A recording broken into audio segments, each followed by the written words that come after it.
नमस्कार। जय श्री कृष्णा। श्री गणेशाय नमः। महर्षि व्यास की जय हो। माँ भगवती सरस्वती की जय हो। ओम नमो भगवते वासुदेवाय। ओम नमो भगवते वासुदेवाय। ओम गोविंदाय नमः। ओम कृष्णाय नमः। श्री राधा देव्यै नमः। मैं आज आपको श्रीमद् भागवत महापुराण कथा प्रथम स्कंध से अथाष्टादशो अध्याय यानी 18वां अध्याय सुनाऊंगी। 19 अध्याय ही है प्रथम सर्ग में, प्रथम स्कंध में। आज मैं आपको राजा परीक्षित को सिंह ऋषि का शाप का हिंदी में अर्थ इस अध्याय का सुनाऊंगी। समय को न नष्ट करते हुए सुनाती हूँ क्योंकि बहुत श्लोक है, 50 है करीब करीब। सूत जी कहते हैं, अद्भुत कर्मा भगवान श्री कृष्ण की कृपा से राजा परीक्षित अपनी माता की कोख में अश्वत्थामा के ब्रह्मास्त्र से जल जाने पर भी मरे नहीं। जिस समय ब्राह्मण के शाप से उन्हें डसने के लिए तक्षक आया, उस समय वे प्राण नाश के महान भय से भी भयभीत नहीं हुए, क्योंकि उन्होंने अपना चित्त भगवान श्री कृष्ण के चरणों में समर्पित कर रखा था। उन्होंने सबकी आसक्ति छोड़ दी। गंगा तट पर जाकर श्री सुखदेव जी का उपदेश ग्रहण किया और इस प्रकार भगवान के स्वरूप को जानकर अपने शरीर को त्याग दिया। जो लोग भगवान श्री कृष्ण की लीला कथा कहते रहते हैं, उस कथा अमृत का पान करते रहते हैं, उन दोनों ही साधनों के द्वारा उनके चरण कमलों का स्मरण करते रहते हैं, उन्हें अंत काल में भी मोह नहीं होता। ये बहुत बड़ी बात है, क्योंकि एक तो प्राण निकलता है उसका दर्द, ऊपर से परिवार छूटता है उसका मोह। कम से कम इन दोनों की दवा रूपी ईश्वर की भक्ति जरूर करना चाहिए कि मृत्यु के समय ये दोनों कष्ट ना हो। जब तक पृथ्वी पर अभिमन्यु नंदन महाराज परीक्षित सम्राट रहे, तब तक चारों ओर व्याप्त हो जाने पर भी कलयुग का कुछ भी प्रभाव नहीं था। वैसे तो जिस दिन जिस क्षण श्री कृष्ण ने पृथ्वी का परित्याग किया, उसी समय पृथ्वी में अधर्म का मूल कारण कलयुग आ गया था। भ्रमर के समान सारग्राही सम्राट परीक्षित कलयुग से कोई द्वेष नहीं रखते थे, क्योंकि इसमें यह एक बहुत बड़ा गुण है कि पुण्य कर्म, कलयुग में तो पुण्य कर्म आप करने जा रहे हैं तो संकल्प ले लेंगे तो भी मिल जाएगा, फलित हो जाएगा, परंतु पाप कर्म का फल शरीर से करने पर ही मिलता है, संकल्प मात्र से नहीं। कलयुग में संकल्प करने से पाप नहीं मिलता है, संकल्प करने, पुण्य का संकल्प करेंगे तो उसका फल मिल जाएगा। तो ये इसमें विशेषता थी कलयुग में। यह भेड़िए के समान बालकों के प्रति तो शूरवीर है, लेकिन धीर वीर पुरुषों के लिए यह कलयुग बड़ा ही भीरू है। प्रमादी मनुष्यों को अपने वश में करने के लिए सदा सावधान कलयुग रहता है। शौनक आदि ऋषियों, आप लोगों को मैंने भगवान की कथा से युक्त राजा परीक्षित का पवित्र चरित्र सुनाया। आप लोगों ने यही पूछा था ना, भगवान श्री कृष्ण कीर्तन करने योग्य बहुत सी लीलाएं करते हैं, इसीलिए उनके गुण और लीलाओं से संबंध रखने वाली जितनी भी कथाएं हैं, कल्याणकामी पुरुषों को उन सबका सेवन करना चाहिए। ऋषियों ने कहा, सौम्य स्वभाव सूत जी, आप युग युग जिए, आशीर्वाद दिया पहले, क्योंकि मृत्यु के प्रवाह में पड़े हुए हम लोगों को आप भगवान श्री कृष्ण की अमृतमय उज्जवल कृति का श्रवण आप कराते हैं, इसलिए युग युग जिए। हम लोग तो सदैव यज्ञ करते हुए यज्ञ के धुएं से धूमिल रहते हैं, फिर भी इस कर्म का कोई विश्वास नहीं। इधर आप तो वर्तमान में ही भगवान श्री कृष्ण के चरण कमलों का मादक और मधुर मधु पिलाकर हमें तृप्त कर रहे हैं। भगवत प्रेमी भक्तों के लव मात्र के सत्संग से स्वर्ग एवं मोक्ष की भी तुलना नहीं की जा सकती। फिर मनुष्यों के तुक्ष भोगों की तो बात ही क्या है। ऐसा कौन रस मर्मज्ञ होगा जो महापुरुषों के एकमात्र जीवन सर्वस्व श्री कृष्ण की लीला कथाओं से तृप्त हो जाए। समस्त प्राकृतिक गुणों से अतीत भगवान के अचिंत्य अनंत कल्याण में गुणों का पार तो ब्रह्मा शंकर आदि बड़े बड़े एगोश्वर भी नहीं पा सकते। विद्वान, आप भगवान को ही अपने जीवन का ध्रुव तारा मानते हैं, इसलिए आप सत्पुरुषों के एकमात्र आश्रय भगवान के उदार और विशुद्ध चरित्रों का हम श्रद्धालु श्रोताओं के लिए विस्तार से वर्णन कीजिए। भगवान के परम प्रेमी महाबुद्धि परीक्षित ने श्री सुखदेव जी के उपदेश किए हुए जिस ज्ञान से मोक्ष स्वरूप भगवान के चरण कमलों को प्राप्त किया, आप कृपा करके उसी ज्ञान और परीक्षित के परम पवित्र उपाख्यान का वर्णन कीजिए, क्योंकि इसमें कोई बात छिपा कर नहीं कही गई होगी और भगवत प्रेम की अद्भुत योग निष्ठा का निरूपण किया गया होगा। उसमें पद पद पर भगवान श्री कृष्ण की लीलाओं का वर्णन हुआ होगा।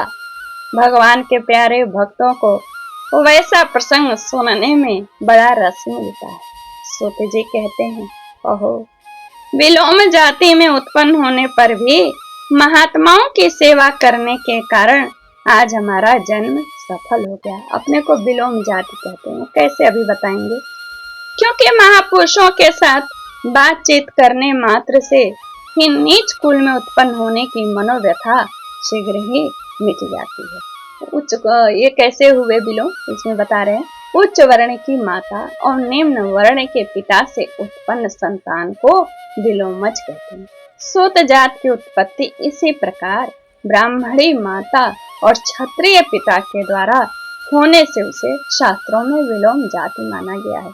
ये भी शायद मैंने कथा किसी महापुरुष से सुनी है कि यज्ञ में हुआ था वो विलोम, संसर्ग में नहीं, आहुति डालने में विलोम हुआ था, उससे इनका उत्पत्ति हुई है। फिर उन लोगों की तो बात ही क्या जो सत्पुरुषों के एकमात्र आश्रय भगवान का नाम लेते हैं। सूत जी अपने लिए कहते हैं, नीच कुल में उत्पन्न हुए भी महान लोगों से बात करने से मनोव्यथा शीघ्र मिट जाती। भगवान की शक्ति अनंत है, वे स्वयं अनंत हैं। वास्तव में उनके गुणों की अनंतता के कारण ही उन्हें अनंत कहा गया है। भगवान के गुणों की समता भी जब कोई नहीं कर सकता, तब उनसे बढ़कर तो कोई हो ही नहीं सकता। उनके गुणों की यह विशेषता समझाने के लिए इतना कह देना ही पर्याप्त है। क्या कह देना? कि लक्ष्मी जी अपने को प्राप्त करने की इच्छा से प्रार्थना करने वाले ब्रह्मा आदि देवताओं को छोड़कर भगवान के न चाहने पर भी उनके चरण कमलों के रज का सेवन करती हैं, जिन्हें हर कोई चाहता देवता, लेकिन उन्हें नहीं चाहते हैं। ब्रह्मा जी ने भगवान के चरणों का प्रक्षालन करने के लिए जो जल समर्पित किया था, वही उनके चरण नखों से निकलकर गंगा जी के रूप में प्रवाहित हुआ। यह जल महादेव जी सहित सारे जगत को पवित्र करता है। ऐसी अवस्था में त्रिभुवन में श्री कृष्ण के अतिरिक्त भगवान शब्द का दूसरा और क्या अर्थ हो सकता है। जिनके प्रेम को प्राप्त करके धीर पुरुष बिना किसी हिचक के देह गेह आदि दृढ़ शक्ति को छोड़ देते हैं, उस अंतिम परमहंस आश्रम को स्वीकार करते हैं, जिसमें किसी को कष्ट न पहुंचाना और सब ओर से उपशांत हो जाना ही स्वधर्म होता। ध्यान दीजिएगा ये सारी बातें। सूर्य के समान प्रकाशमान महात्माओं, आप लोगों ने मुझसे जो कुछ पूछा वह मैं अपनी समझ के अनुसार अब सुनाता। जैसे पक्षी अपनी शक्ति के अनुसार आकाश में उड़ते हैं, वैसे ही विद्वान लोग भी अपनी अपनी बुद्धि के अनुसार श्री कृष्ण की लीला का वर्णन करते हैं। एक दिन राजा परीक्षित धनुष लेकर वन में शिकार खेलने गए हुए थे। हरिणों के पीछे दौड़ते दौड़ते वे थक गए और उन्हें बड़े जोर की भूख और प्यास लगी। जब कहीं उन्हें कोई जलाशय नहीं मिला, तब वे पास के ही एक ऋषि के आश्रम में घुस गए। उन्होंने देखा कि वहां आंखें बंद करके शांत स्वभाव से एक मुनि आसन पर बैठे हैं। इंद्रिय, प्राण, मन और बुद्धि के निरुद्ध हो जाने से वे संसार से ऊपर उठ गए थे और जागृत, स्वप्न, सुषुप्ति तीनों अवस्थाओं से रहित निर्विकार ब्रह्म रूप तुरीय पद में स्थित थे, यानी भगवान में लीन थे, इस जगत में नहीं थे। उनका शरीर बिखरी हुई जटाओं से और कृष्ण मृग चर्म से ढका हुआ था। राजा परीक्षित ने ऐसी ही अवस्था में उनसे जल मांगा, क्योंकि प्यास से उनका गला सूखा जा रहा था। जब राजा को वहां बैठाने के लिए तिनका रूपी आसन भी नहीं था, तो कौन उन्हें जल पूछता, कौन उन्हें अर्घ्य देता।